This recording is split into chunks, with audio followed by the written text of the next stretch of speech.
another thing, just real quick, that I find we do is we'll have these little visions, we'll have these little mental pictures that flash in our brain, and I'm talking to everyone. I'm not talking, when I say we, I'm not talking about ministers and people, pastors necessarily, but I'm also speaking to pastors. But I'm saying the church as a whole, we have these little ideas that come in our brain, and it's, as I said, I've mentioned art, I've mentioned writing, I've mentioned entrepreneurial ideas, business, whatever. But we have these things come, and because it just seems almost like, wait a minute, that's not, within the confines of a Sunday service, and that's not in the confines of ministry as we know it, we just kind of push it away. And we keep shutting it down because it's like, hey, that's carnal. What is that? That's weird, or no, I shouldn't be thinking that. And I'm suggesting let's stop pushing that away. But so by carnal, you don't mean sinful. You mean like just not necessarily church. Yeah, and it's our desire. Yeah. Isn't it amazing how we kind of think our desire is against God's desire? But the Bible says he gives you the desires. Yeah. Now, we always take that verse to mean gives you the desires of your heart to mean if I want a car, he'll give me a car.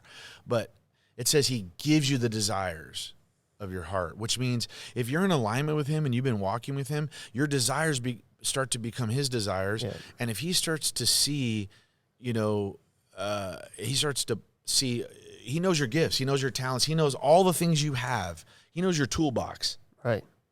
And so the reason those things are coming to you is because he's inspiring, and then we go, no, that can't be right. Me painting and using my artistic gifts. Yeah, absolutely. But we keep shutting it down. And so I'm suggesting stop shutting it down, start activating it, and pray and fast and read the Bible and be a part of a Bible study and go to church on Sunday, but start activating that part of you. Because what avenue will that open up to activate your particular unique area of influence that nobody else in your city or town can access? Yeah. So. Yeah, we say that all the time. Like, there's people that you can reach that only you can reach. And sometimes we limit that to, like, our city block or our family unit or, like, our friends that we had before church. But, I mean, there's people, within your skill set that you can only reach that no one else can fulfill necessarily, like, the role or the duty that would get them into the room to be able to meet those people, to have those conversations. And as you said, like with Joseph, he had to get into the room. How did he get in the room? It was through the interpretation of dreams, through a skill that God had given him, right? Yeah, exactly. That's the only way he was able to even get into the room with Pharaoh. See, that's my point. Like, David goes to give his brothers bread and cheese, and he sees the giant. Well, how does he kill him? Saul says, here's my armor. Take this. And what does David say? He starts taking it off. He goes, I can't wear this. I haven't proven this. What does he do? He goes to the brook. He gets a stone. He puts it in his sling. Well, he's been using that for however long when he's been this shepherd with the sheep, and that's a tool he knows.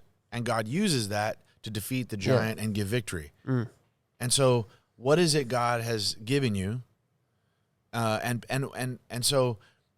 what have you felt others are putting on you? And maybe they haven't actually put it on you, but we feel as though the weight of this armor that we've never been meant to carry. That's so good, yeah. Right? It's like, take it off. David's like, no, I can't do it.